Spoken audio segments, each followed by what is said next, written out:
النبي عليه الصلاة والسلام ماذا قال له؟ قال: ألم تروا إلى البرق كيف يمر ويرجع في طرفة عين. يعني كان عارف ان البرق بينزل وبيرجع؟ خلال حديث رواه الإمام الناس مسلم. ما كانتش عارفة انه بيرجع اساسا، دي معلومة جديدة. لا يمكن ان البرق رؤيته. بينزل ولا يشوفوه ولا يعرفوه. قبل عام 2000 يستحيل أن ترى، لأن الكاميرات لم تخترع. الناس كانت ممكن البرق نازل، انما صحيح. يرجع تاني دي جديدة. صحيح. صحيح. ورأينا بالفيديو وبالتصوير بطيء. فسيدنا رسول قال: ألم تروا إلى البرق كيف يمر ويرجع في طرفة عين. حدد لنا في طرفة عين؟ في طرفة عين، نعم. تعبير نبوي هذا، سبق وكالة ناسا للفضاء، والآن موجود هذا التعبير على موقعهم in a blink of an eye. هو قالها وقالها موقع ناشونال جيوغرافيك. نعم. إذا هل النبي عليه الصلاة والسلام أخذ هذا العلم من غيره؟ سبحانك يا رب. لذلك يعني أنا دائما أقول، أخاطب كل إنسان بالفعل، أقول له: أخي الحبيب، قبل أن تحكم على الإسلام اقرأ هذه الحقائق الرائعة عن كتاب الله تبارك وتعالى وسنة نبي عليه الصلاة والسلام. ظاهرة لم يرها البشر إلا عام 2010 لأول مرة في التاريخ. وحسب موقع علمي أسترالي يقول إن أول مرة تم توثيق الظاهرة عام 2003 في التاريخ. هي تحب أن نراها ونتحدث؟ طيب نشوف يا جماعة. أنا أحب دائما التوثيق العلمي. نعم. حرق الغابات دي؟ نعم. حريق الغابات سميت إعصار النار. انظر، هذا حدث عام 2012 في غابات أستراليا، وهو من أعنف أنواع الأعاصير. لأول مرة يراه العلماء، رأوه في البرازيل 2010، والآن رأوه عام 2012 في غابات أستراليا، ويقولون إنه من أشد أنواع الأعاصير تدميرا، فهو يستطيع أن يحرق مساحات هائلة خلال زمن قصير جدا. انظر كيف يرتفع لسان اللهب لأكثر من 300 متر في الهواء، ويسير بسرعة هائلة ومدمرة ويحرق كل شيء. الآن هذا الإعصار الذي صوره الباحثون اليوم، انظر كيف يدور ويحرق، عنيف جدا يعني. ويؤكدون أنها المرة الأولى التي يشاهدون فيها إعصارا كهذا، وهذا الإعصار لا يحدث إلا في الغابات في أستراليا وفي البرازيل وأمريكا. هل تتخيل أن هناك كتابا يتنبأ عن حدوث هذا الإعصار؟ يعني العقل البشري يقف عند هذه النقطة. الله تبارك وتعالى يقول في سورة البقرة في شأن ذلك الرجل الذي كان لديه جنة وذرية ضعفاء وتجري من تحتها وحد دخل يحسبه. نعم. فأصابها إعصار فيه نار فاحترقت. فأصابها إعصار فيه نار فاحترقت. العلماء اليوم يسمون هذا الإعصار إعصار النار، ولكن بعد دراسته في السنة الماضية 2015 قالوا لا يوجد شيء اسمه إعصار نار.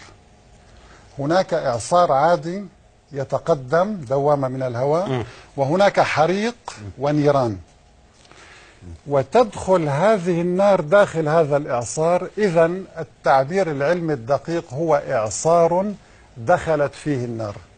القرآن لم يقل فأصابها إعصار النار، قال فأصابها إعصار فيه نار فاحترقت. كذلك يبين الله لكم الآيات لعلكم تتفكرون. سبحان الله. فالآن أمام هذه الحقائق دعني يعني أتساءل، النبي عليه الصلاة والسلام هل ركب البحر مرة واحدة في حياته؟ أكيد لا.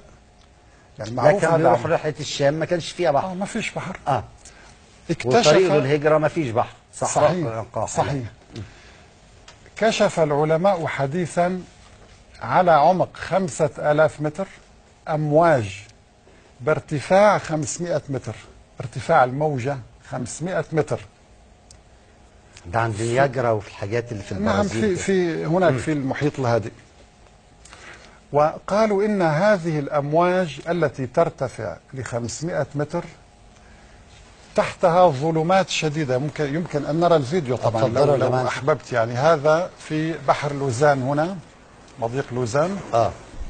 وعندما نزلوا بالغواصات، هذه صور طبعا يعني علمية. البحث قامت به جامعة واشنطن عام 2013. وتبين أن هناك أمواجا بارتفاع ناطحات السحاب حدود 500 إلى 600 متر ارتفاع الموجة.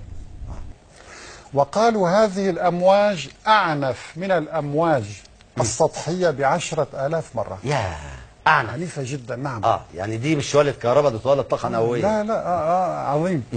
لذلك قالوا إنها المرة الأولى التي نكتشف فيها هذه الأمواج العميقة. ولدينا الآن أمواج عميقة وأمواج سطحية. القرآن العظيم ماذا قال عندما شبه أعمال أولئك الملحدين وغير المسلمين الذين يعني أعمالهم كسراب؟ ماذا قال فيهم؟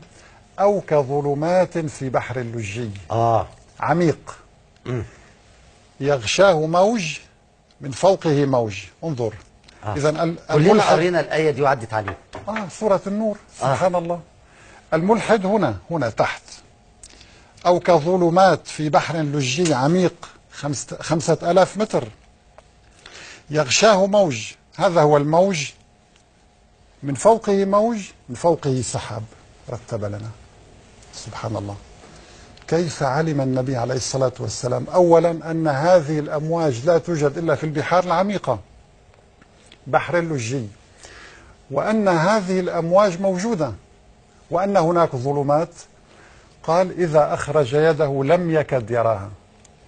لم يقل لا يراها، لم يكد. لماذا؟ لأن الله خلق في هذه الأعماق مخلوقات تستعين على غذائها وحياتها، تصدر الضوء، كائنات مضيئة. سبحان الله.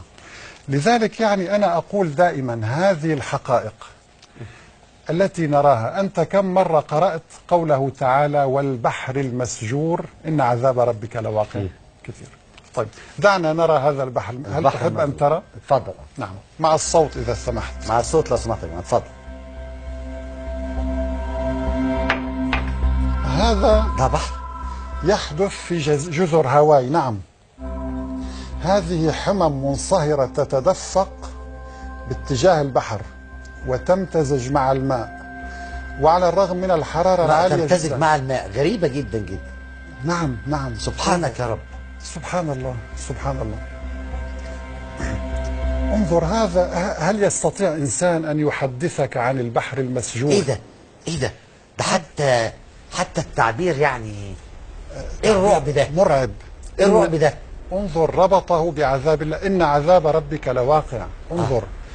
يعني أيها الملحد، أنت ترى هذا البحر أمامك، لا تستطيع أن تقترب منه أو حتى تنظر إليه، فكيف ستتحمل عذاب الله يوم القيامة؟ والبحر المسجور أي الملتهب إن عذاب ربك لواقع ما له من دافع. انظر كيف تصب هذه الحمم المنصهرة، فهي لا تستطيع أن تبخر الماء، ولا يستطيع الماء أن يطفئها على الرغم من مرور آلاف السنين، وهذا المشهد يستمر. سبحان الله.